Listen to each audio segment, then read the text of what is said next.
Last week we went over the Primal way with our upper body. This week we're going to go over the Primal way with our lower body. We're going to show you how to build strength and the weakness of your position in the squat, the deadlift, and the lunge. So let's start off with the basics. We're going to go with the squat. You can use this as an air squat. You can do this as a goblet squat, single arm squat, front squat, back squat, overhead squat. If it squats, you can do it with this.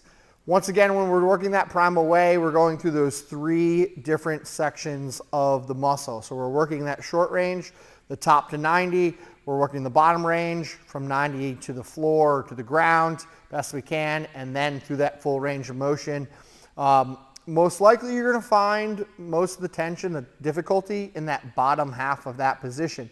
If you didn't see our video last week that we talk about how to do the same kind of technique, our Primal signature calisthenics on the upper body, take a look at it.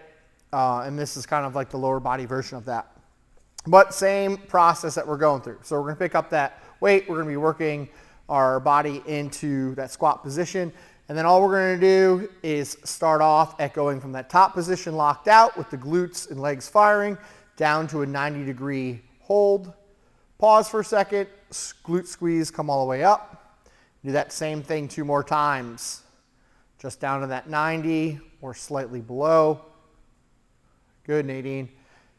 After we get done with those 3, we're going to work on the lower half. So this is going to be a smaller range of motion from that 90 down below, back up to the 90. This is going to be that tough part of the squat that a lot of people try to rush through.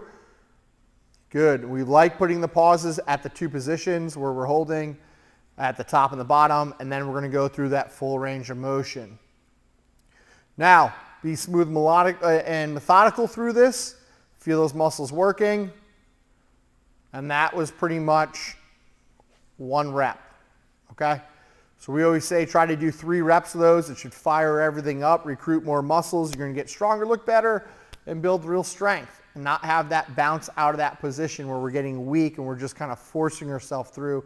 And for a lot of us, mainly for upper body, that's why we don't have that push-up, because we're just pushing off, bouncing off, or that pull-up. We're really just kind of moving the body through the difficult part rather than trying to sit in it and build that strength.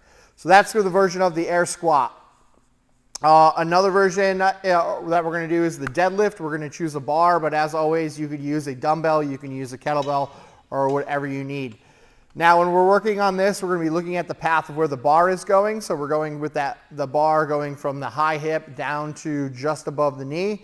That's going to be the first top 90 that we talk about. Keeping that glute squeeze, pushing the hips back, feeling the engagement of the hamstrings the best that we can. Pausing at the bottom and pausing at the top. Once we get done with those 3, we're going to go right below the knee, or right in line with the knee, and then we're going to go down to about mid-shin. Pause, come back up. And we're pause at the top and work our way through 3 reps of these.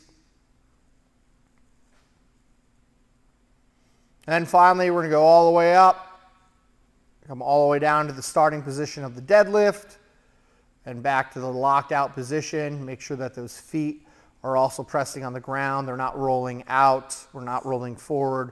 We have that full connection of that foot. Good, and that's going to be the deadlift. While doing these movements, like we do all of our movements, they're all core to extremity. So the first thing that we should be focusing on when we get into a position is finding tension into the core and bracing the core. So we're not sucking the belly in. We're not pushing the belly out. We're just kind of creating a little bit of tension across there so it feels firm. That's all we're looking for. After we can get that locked in, that's when we're going to go over the rest of the body. And finally, the last movement that we're going to do is going to be the lunge. So with the lunge, we're going to actually stay in the split stance position.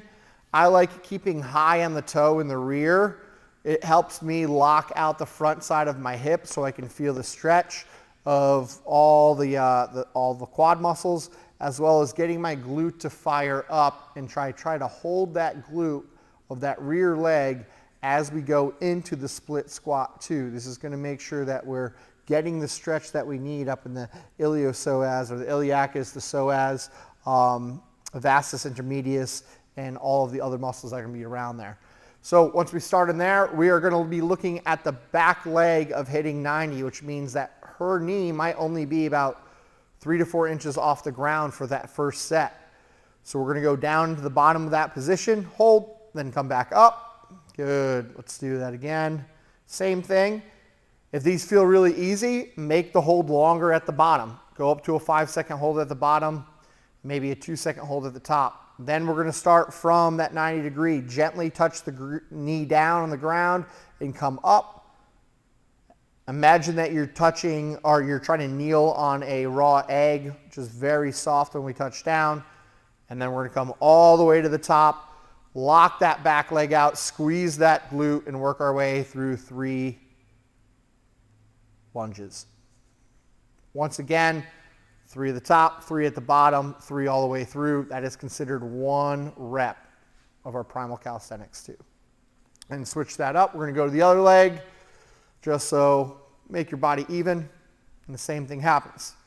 We're going to work our way through that 90. Come on back up. Excellent job.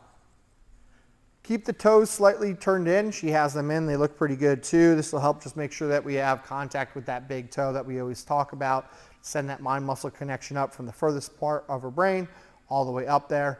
So she's working on the lower half of those 90s. And then that full range of motion.